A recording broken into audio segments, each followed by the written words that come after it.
मखसूस नशिस्तें पाकिस्तान तहरीक इंसाफ को मिलेंगी। पीटीआई की पार्लियामेंट में वापसी हो गई। सुप्रीम कोर्ट ने 8-5 के तनासुब से फैसला सुना दिया। पेशावर हाई कोर्ट का फैसला कलअदम। इलेक्शन कमीशन का फैसला भी खिलाफ आइन करार। फैसले में कहा गया कि पीटीआई के मुंतखब उम्मीदवारों को किसी और जमात का या आजाद उम्मीदवार करार नहीं दिया जा सकता। अरकान 15 दिन में वाज़ेह करें किस जमात से इलेक्शन लड़ा। इलेक्शन कमीशन तस्दीक करके मुतल्लिका अरकान को सियासी जमात के अरकान करार दे। फैसले का इतलाक तमाम कौमी और सूबाई असम्बलियों पर होगा।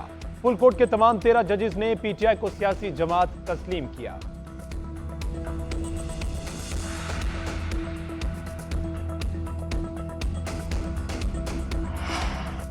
पांच जजेस का अक्सरियती फैसले से खिलाफ अक़लियती फैसले में करार दिया कि खुद को पार्टी उम्मीदवार करार देकर दीगर जमातों में शामिल होने वालों ने अवामी एतमाद को धोखा दिया।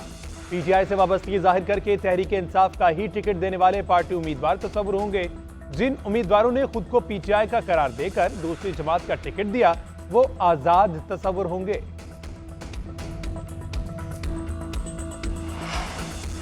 फुल कोर्ट ने पीटीआई के हक में सच का साथ दिया। फैसला तारीख में याद रखा जाएगा। हमें हमारा हक आखिरकार मिल गया। चेयरमैन तहरीक इंसाफ बैरिस्टर गोहर का सुप्रीम कोर्ट के फैसले पर रद्द-ए-अमल। फैसला हक और सच की फतह करार दिया। कहते हैं जजेस ने मुतफिका तौर पर कहा कि पीटीआई उन नशिस्तों की हकदार है। अब तमाम सीटें हमें वापस मिलेंगी। इलेक्शन कमीशन सुप्रीम कोर्ट के फैसले पर फिलफौर अमल दरामद करे। बैरिस्टर अली जफर का चीफ इलेक्शन कमिश्नर से इस्तीफे का मुतालबा। सलमान अकरम राजा बोले कानूनी जंग जीत ली, अब सियासी जंग जीतेंगे।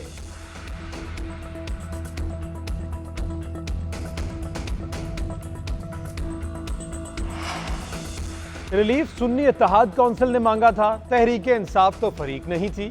इन्होंने तो ये सीटें भी नहीं मांगी। सुन्नी इत्तेहाद को यकसर साइड पर कर दिया गया। वज़ीर कानून आजम नज़ीर तारड़ ने फैसला हैरान कुन करार दे दिया। कहते हैं 80% मखसूस अरकान अदालत के सामने नहीं थे। कानून कहता है कि किसी का मौक़िफ़ सुने बगैर फैसला नहीं दिया जा सकता। वज़ीर आज़म के मुशीर राना सनाउल्लाह ने कहा कि तहरीक इंसाफ को वो रिलीफ मिला जो मांगा नहीं गया। ये रिलीफ ज़ेर बहस था, ना इस पर दलाइल हुए, ना ही मांगा गया। हुकूमत की अभी भी अक्सरियत है। हुकूमतें कायम हैं और रहेंगी।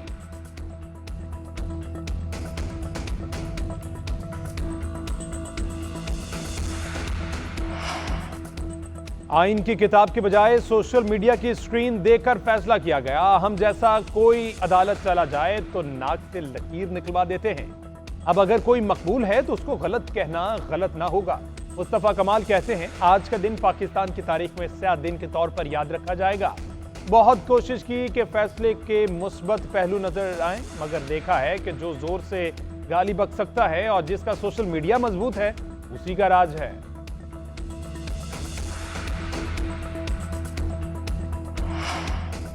पासदारी लाडलों की नहीं कानून की होनी चाहिए। सुप्रीम कोर्ट के फैसले से कंफ्यूजन पैदा हुई। लाडलाइज्म आज भी बरकरार है। सीनियर सूबाई वजीर शर्जील इनाम मेमन की न्यूज कॉन्फ्रेंस कहते हैं पीपल्स पार्टी समझती है कि कानून की पासदारी होनी चाहिए। पीपल्स पार्टी की लीगल टीम इस फैसले को देख रही है। हुकूमत नजरसानी में जाती है या नहीं इसका जवाबदीदी हक है।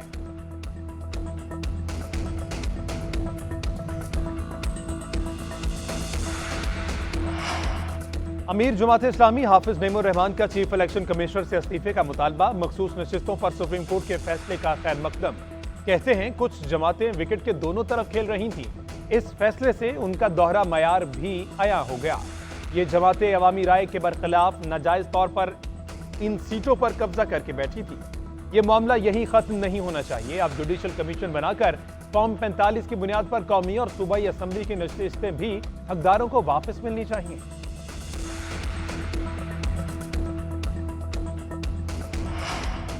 इलेक्शन कमीशन का सुप्रीम कोर्ट के फैसले पर मुकम्मल अमल दरामद करने का फैसला। तहरीरी फैसला मिलने पर इलेक्शन कमीशन की कानूनी टीम जायजा लेगी। फैसले की रोशनी में आजाद अरकान से सर्टिफिकेट लिए जाएंगे। तहरीक इंसाफ से मखसूस नशिस्तों के लिए फहरिस्त मांगी जाएगी। तहरीरी फैसले के बाद इलेक्शन कमीशन का हंगामी इजलास तलब करने का फैसला। कानूनी टीम फैसले पर तफसीली ब्रीफिंग देगी।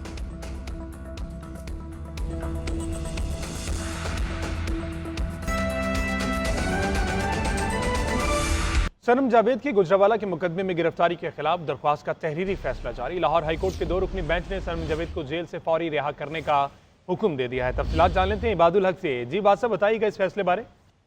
ये लाहौर हाईकोर्ट के दो रुकनी बेंच ने 14 सफात पर मुश्तमिल फैसला जारी किया है, जिसमें ये कहा है कि प्रोसिक्यूशन जो है या तफ्तीशी कोई सबूत नहीं या शवाहिद पेश नहीं कर सके जिसकी बुनियाद पर सनम जावेद को जेल के अंदर रखा जा सके। अदालत ने इस बात पर अफसोस का इजहार किया कि जहां माशरा जो होता है वहाँ पे अदालती अहकाम पर अमल दरामद किया जाता है और उसके बगैर माशरा तरक्की नहीं कर सकता। अदालत ने डिप्टी कमिश्नर लाहौर और गुजरांवाला ने जेल के में होने के बावजूद दरखास्त गुजार की नजरबंदी के अहकाम जारी किए। इस पर भी अदालत ने तशवीश का इजहार किया है और कहा है कि डिप्टी कमिश्नर के खिलाफ सख्त कार्रवाई का तकाजा करता है, लेकिन इस वक्त अदालत उनके खिलाफ कोई कार्रवाई नहीं करेगी। उम्मीद करती है कि डिप्टी कमिश्नर आइंदा अहकाम की खिलाफ वर्जी नहीं करेंगे। ठीक है, बहुत शुक्रिया इबादुल हक।